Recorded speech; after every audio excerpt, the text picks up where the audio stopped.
So on behalf of the Belfast National Graves, can I thank you for allowing us to do what we do best. So got a real of it.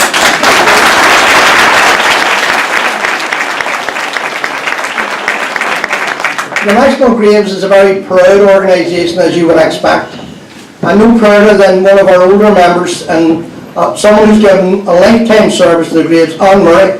And for those that know the Graves, if you look behind me, you'll see that she's not here, she's ill. So can I, with your consent, send your greetings to Anne Murray.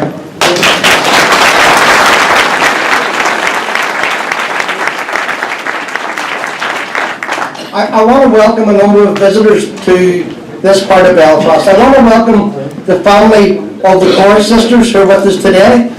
I want to welcome the families of Winifred Carney. I want to welcome the great granddaughter of James Connolly who has joined us today. So you're welcome. I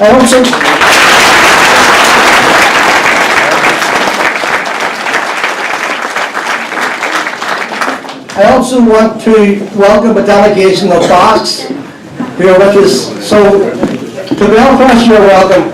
Good to see you.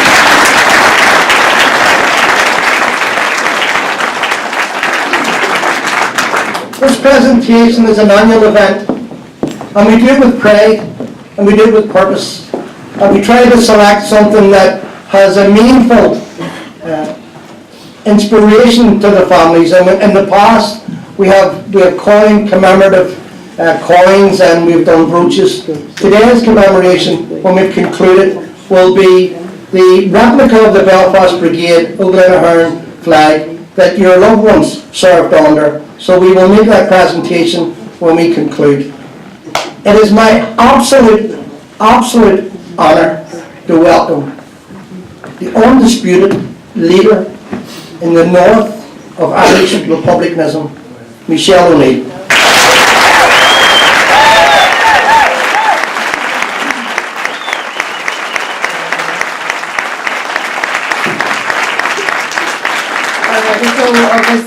It's so good to be here this morning with you, and I know we're going to all walk together and go up to the graveside, and I'll have an opportunity to speak more substantially, but this part of today is about you.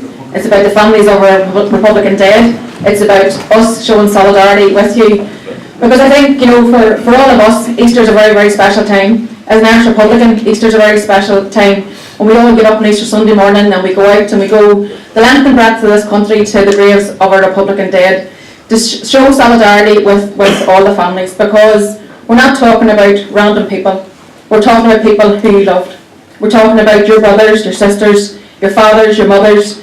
So it's so important that every Easter that we have this solidarity. And I just think this is really special. This is my first time coming to the Belfast commemoration, but this in itself is very special, that you collectively come together as people who have lost and suffered down through the years. So well done, I think, to the National Graves Association for bringing you all together, and a big boot of us for them, I think, for the end.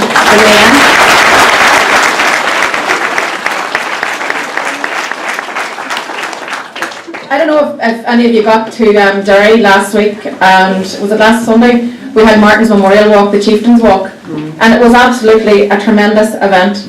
If you look at even this last year in our Republican history, it's been an immense year. It's been a year of big loss in that we lost Martin, but it's also been a year of amazing comradeship. Republicanism has never been stronger. That is something we are damn proud of, and it's all down to people like yourselves. So I think that when we reflect on this year, and I'm just spotting Mrs. Reid actually, who was at the walk last week, she was one of the last people to come over the line. Yep. It was a tremendously hard walk.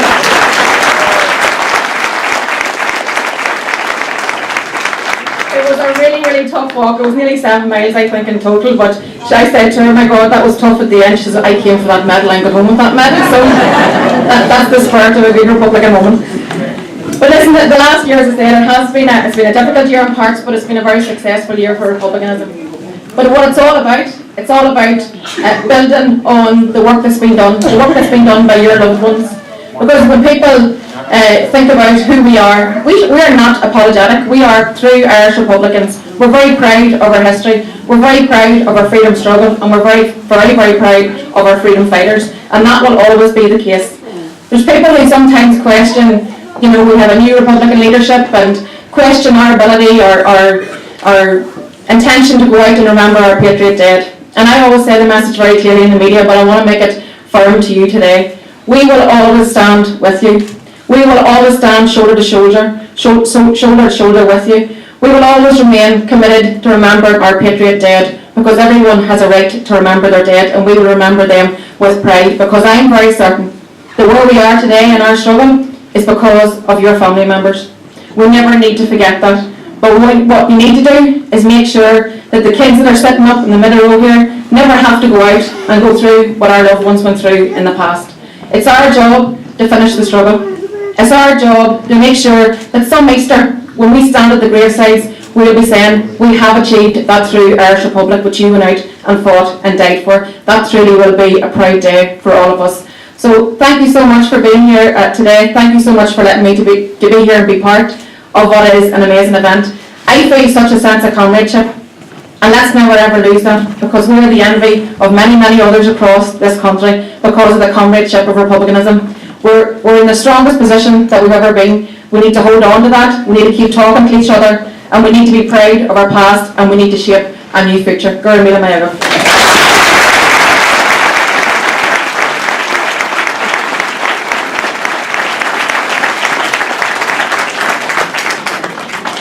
It's been a very busy year for the National Graves, and that's not a complaint. And this year we have rededicated the Joe McKelvey plot in Milltown Cemetery. We have made a DVD which explains how important the graveyard and the Patriot Dead graves are to us, and I mean us collectively. We have recently, which you may have seen, and I see some faces of people who did attend the event, we have built a new monument in Milltown to the Milltown heroes and martyrs, and some of their families are here, and it was a very successful event. We have maintained the graves and we have maintained the flats, and we are privileged and proud to be asked. Membership of the National Graves is not by application, it's by appointment, so we're very privileged to be asked to be on the National Graves. All of that, as you will understand, it has a financial burden.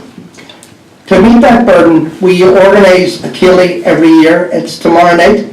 It's in the Balmoral. We have some tickets left if you wish to go. Daisy Kennedy, who's the FO for the National Graves, will buy anybody a pint who wants to go. It may not be a pint of alcohol, but it'll be a pint of something. So it's not only a fundraiser, but it's for us to meet you again, to talk to you, to thank you, and for all of that. So if you can and you are free, and you're not that busy, please come along and you'll have a good night. That's guaranteed. And we also guarantee we won't let Beck sing. So there you go. We're going to do the presentation, and every year I say this, and every year everybody ignores me. If we can take the people from the bottom rows, and if the doorway can be cleared, if you take your presentation and you go downstairs, and we filter people out that way. We have a limited number, and I know there are families who are not here, and I know there are people who will collect the memorial to the other families and who bring them with them. If you haven't got, not your own, but the one that you're looking for someone else, don't panic. We'll have more tomorrow, and come and see any member of the National Graves who are the people standing behind me, and we will make sure you get them. So if the people in the front row would make their way, once again, on behalf of Michelle and the National Graves, Gura míle maith.